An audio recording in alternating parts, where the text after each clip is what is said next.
Hello, I'm Dr. Debi, and welcome to the Revolutionary Marriage podcast. Every couple is on a journey.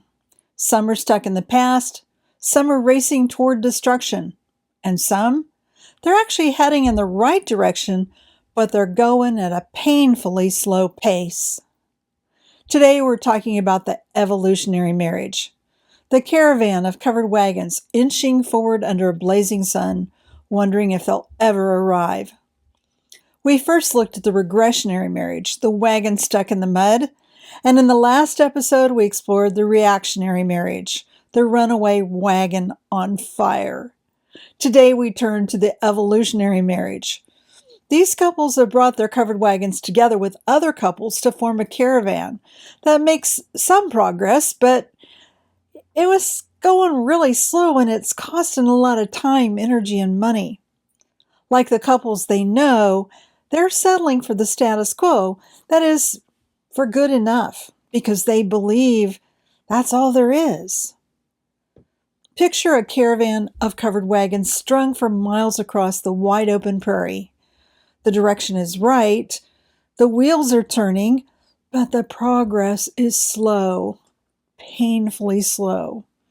That's the evolutionary marriage. Now, these couples want to change and they're committed to each other.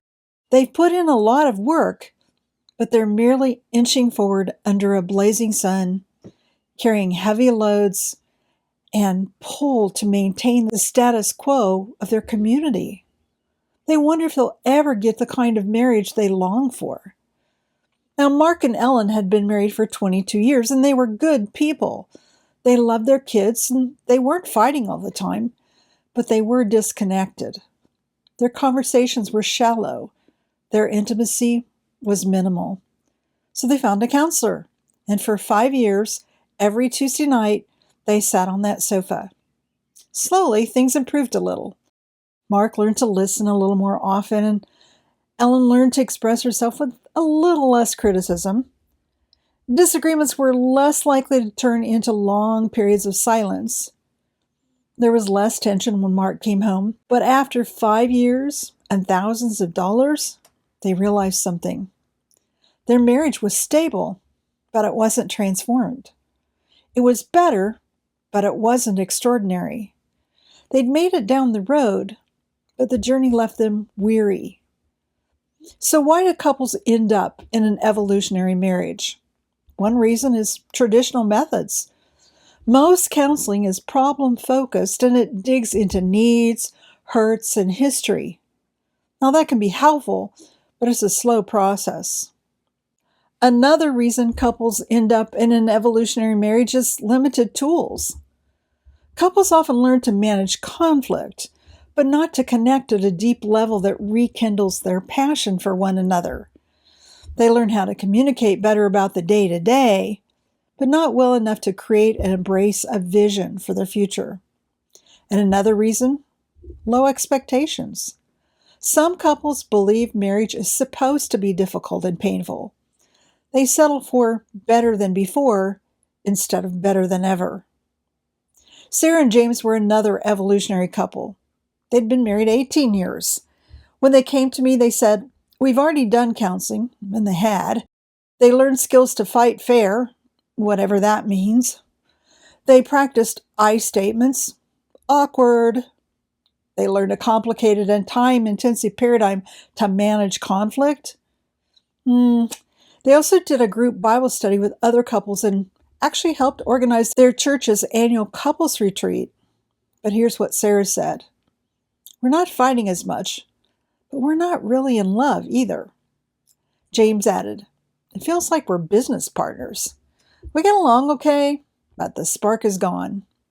They'd made progress, but it was progress without passion. A couple in a caravan, moving forward perhaps, but never reaching the moon. So let me ask you, have you spent years in counseling without the results you hoped for? Do you feel minimal progress and wonder why it's taking so long? Are you managing your marriage instead of transforming it?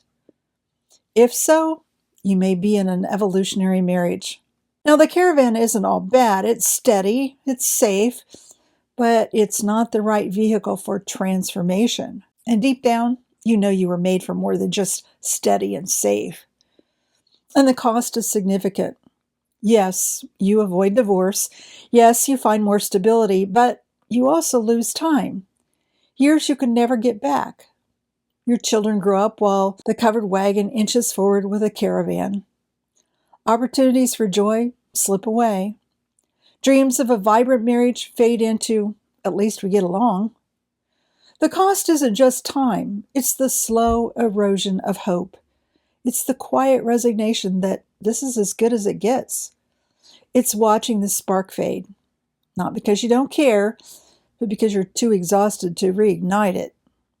And it's the heartbreak of realizing you've settled for good enough when you dreamed of so much more. Evolutionary couples rarely crash, but they rarely soar either. Here's the truth. Better isn't enough. You weren't created to just get along. You were created for love, for passion, for joy, for connection. And you don't have to waste your years inching forward hoping you'll arrive someday. With the right vehicle, with the right guide, you can move faster, further, together. Because flying to the moon is possible, but not in a caravan of covered wagons. That's why in the final episode, we're going to look at the revolutionary marriage. Now, this is the rocket ship, the only vehicle that can take you far and fast. You don't have to be stuck in the mud of everyday life. You don't have to put out constant fires. You don't have to inch forward hoping to arrive someday. Instead, you can launch into transformation. So let me leave you with this question.